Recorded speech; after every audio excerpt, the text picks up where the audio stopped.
O presidente do São Paulo, Júlio Casares, cedeu uma entrevista coletiva justamente na hora do jogo da seleção brasileira, talvez para poder camuflar o foco das questões.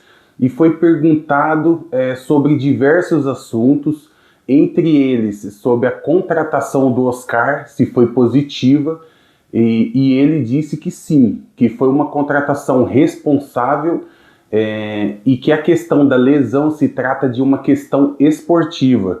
Segundo Casares, o Oscar foi contratado juntamente com o apoio da parceria Superbet, com a ajuda do patrocínio que arca um valor um pouco menos da metade do que o jogador recebe mensalmente. Então, digamos que o Oscar receba em torno de 3 milhões por mês. Em torno de 1.800.000 a 2 milhões sai do bolso do São Paulo e o restante do patrocinador. Aí eu pergunto, né? O que o Oscar fez nesse ano de 2005 pelo São Paulo?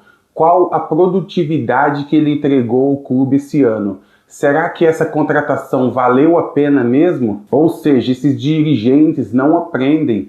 Depois do erro de ter contratado o Rames Rodrigues, o Daniel Alves, entre outros, jogadores em fim de carreira que só servem para acumular dívidas para o clube e não conseguem entregar mais nada dentro de campo, eu não tenho dúvida que foi um erro a contratação do Oscar. Atualmente o futebol é muito dinâmico e exige muito esforço físico dos jogadores, ou seja, jogadores que têm mais idade e consequentemente mais nome que físico não vão conseguir entregar a quantidade de jogos do belo campeonato e calendário brasileiro.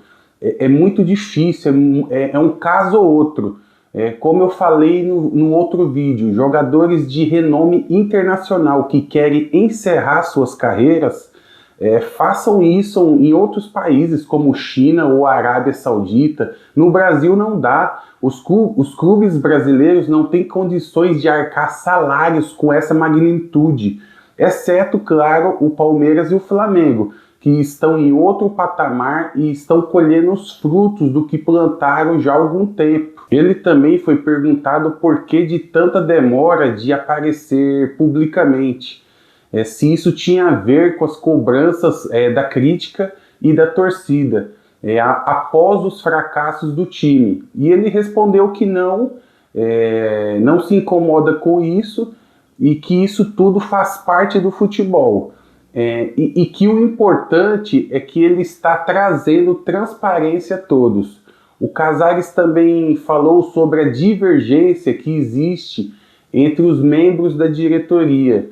E segundo ele, isso tudo é normal, qualquer empresa isso pode acontecer e existe esse tipo de coisa. E o que importa é que o plano e objetivos do clube e que o foco atual que o São Paulo busca é uma vaga na próxima Libertadores. Gente, tá na cara que ele não iria falar sobre a busca de poder que existe dentro do clube, né? E os rachas, né, internos que destroem a instituição. Isso claramente ele não iria falar. Sobre as questões da pressão que existe sobre a negociação da base com a Galápagos, disse que estão todos em discussão e por tempo indeterminado, e que a única certeza que ele tem é que o São Paulo fará algo extraordinário e que irá refletir no futuro do clube. Assim, gente, é o mínimo que a torcida espera mesmo, né?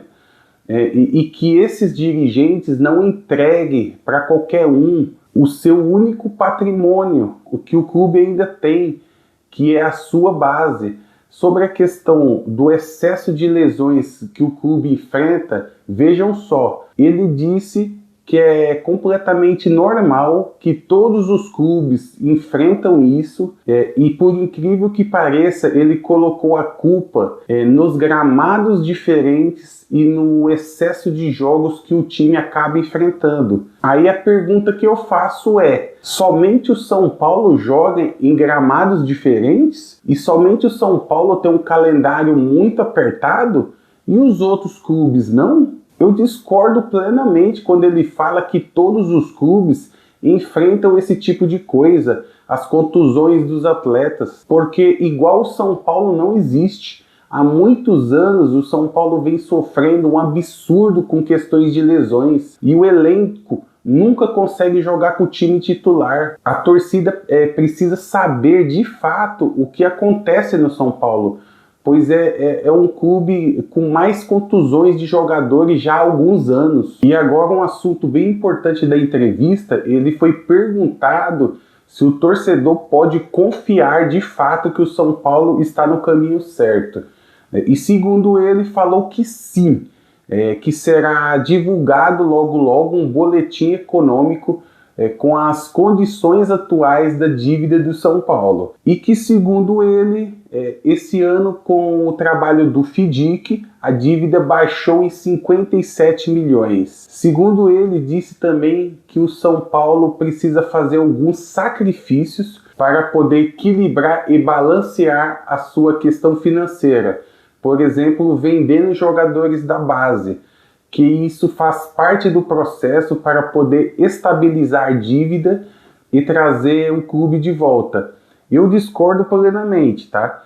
Porque, na minha opinião, não adianta vender a base e gastar o dinheiro com medalhões que não trazem retorno em campo. Seria mais viável você permanecer com a base, até porque são atletas, são jogadores que têm mais resistência física do que os medalhões, e parar com essas contratações que só servem para apagar incêndio e que não trazem nada de retorno para o clube. E quando aparecer uma proposta digna de verdade, coerente e que realmente vale a pena, aí sim seria o momento de vender os jogadores da base. Assim como era feito no passado, né? Foi questionado sobre a relação dele com a torcida organizada, porque enquanto a torcida normal protestava em alguns jogos, a torcida organizada não. Sobre isso ele disse que é completamente normal, que faz parte do mundo futebolístico, que ele aceita muito bem as críticas do torcedor e que ele considera a torcida igual. Todos querem o bem maior do São Paulo. Seja organizada ou não, ele aceita as críticas, desde que com respeito. Disse sobre a possibilidade do clube se tornar SAF. E segundo ele, nada mais é do que entregar a chave do clube para um dono só. E que atualmente o São Paulo não tem essa intenção. Até porque está conseguindo baixar a dívida e que tem o objetivo de continuar com esse processo.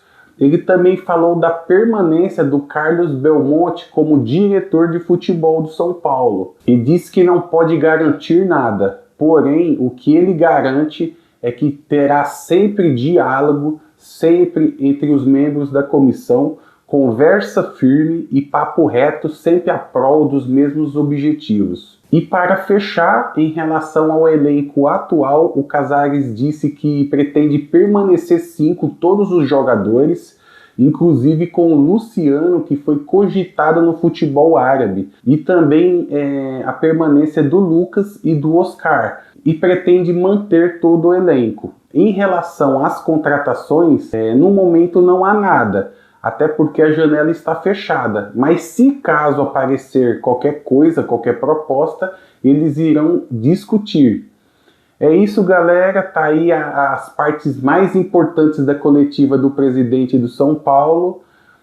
Quero saber de vocês, diz aí a sua opinião, fala aí nos comentários o que você achou da entrevista do Casares. Não esqueça aí de curtir o vídeo, compartilhar e tamo junto até o próximo vídeo. Valeu! Vamos, São Paulo!